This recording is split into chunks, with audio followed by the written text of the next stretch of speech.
जय हो मेरे मालिक, सदा ही जय हो, सदा ही जय हो। प्रार्थना के क्या लाभ है? प्रार्थना करने से क्या लाभ होता है? आज का विषय है प्रार्थना। हमारे पूर्व जन्मों के जो पाप कर्म लगे हुए हैं, अभी भी परेशान करते हैं, तो मालिक जब हम प्रार्थना के द्वारा अर्जी लगाते हैं तो आपकी गुनाहों की माफ़ी आप मांगते हो। हमारे कर्म की गठरी तब हल्की होती है, ढीली होती है। हम बहुत से अनजाने में पाप कर्म कर जाते हैं जिसका हमें मालूम भी नहीं रहता है। जब हम परमात्मा को प्रार्थना करते हैं तो हमारी सोच बदलती है और हम निर्मल हो जाते हैं पापों की। या कोई गलती हो, कोई पाप हो गया या कोई गलती हो गई, जब हम प्रार्थना करते हैं तो मालिक हमारे अंदर एक शक्ति का संचार करते हैं, हमें आगे का मार्गदर्शन देते हैं।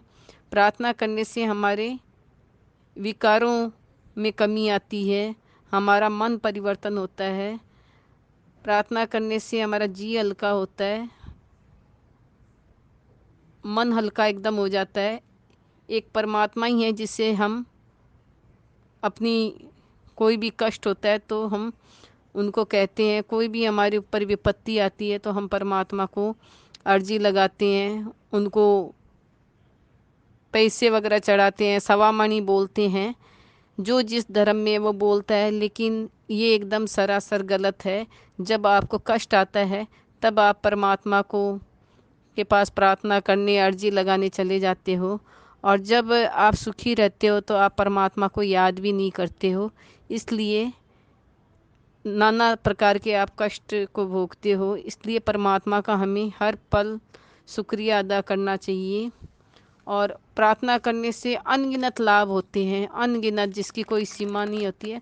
प्रार्थना से तो बड़े बड़े कष्ट टल जाते हैं, प्रार्थना से तो बड़ी बड़ी बीमारियां ठीक हो जाती है। और जब समूह में बहुत सारे लोग मिल के जब एक साथ प्रार्थना करते हैं तो बहुत सारे चमत्कार होते हैं, पॉजिटिव एनर्जी आती है। प्रार्थना करने से हमारे अंदर अच्छी सोच की उत्पन्न होती है।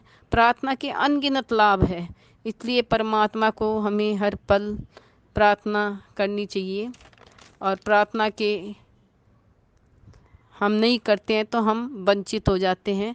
जब मालिक को हम प्रार्थना करते हैं तो हमें एक पॉजिटिव एनर्जी मिलती है और हम हर तरह से है ना अपने आप को सही पाते हैं। और अगर हम मालिक के शरण में नहीं होते हैं, मालिक के पास नहीं जाते हैं, नास्तिक बने हुए रहते हैं, तो फिर हमें कर्मों का बंधन भोगना ही पड़ता है। और जो पिछले कर्मों की हमारी गलतियां हैं ना, जब हम प्रार्थना करते हैं ना तो वो बहुत कम कम में कट जाती है। बोलते हैं ना, मुसल का काम सुई में कट जाता है। इसलिए हमें प्रार्थना हमेशा करनी चाहिए। साहेब बंदगी सतनाम।